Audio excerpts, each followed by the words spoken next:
Last week I told you how I learn recitatives, and now I would like to let you in on the geekiest part of my role preparation.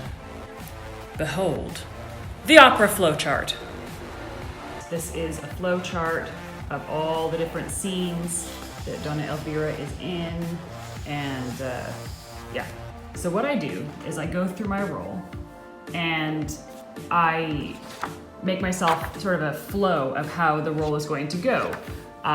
What I've done here is started with the first recitative because it's extremely long and I need a lot of time with it. I've actually written out the key ideas of the recit in English because that's just easier for me, in parts that I feel require a little bit less, if I can say that's a little bit less dramatic concentration. You're not supposed to say that, but honestly guys, recits require so much more concentration than, let's say, a short aria or something. So what I do is I write down each key idea for the recit and the order, because sometimes when you're on stage too, it's hard to remember where you are in the action, particularly if it's not your own language.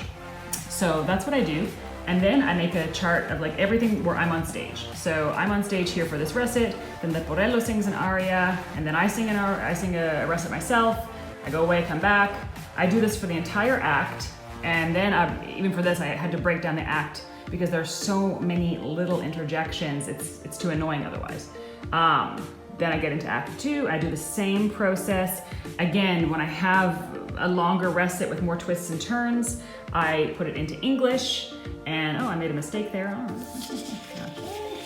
And this helps me with my comprehension.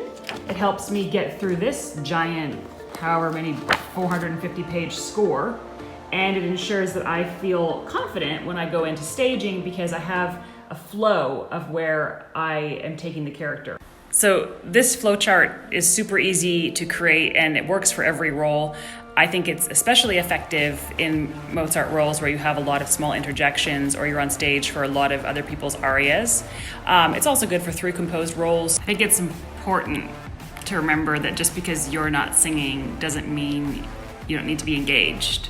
Eventually, you're gonna have to know what everybody else on stage is saying. I know that sounds basic, but you'd be surprised how many times I've been in an opera and it's clear to me that the people with me don't understand what I'm singing about or what somebody else is singing about, and it's just not professional. Like, you need to know what other people are talking about so you can react properly.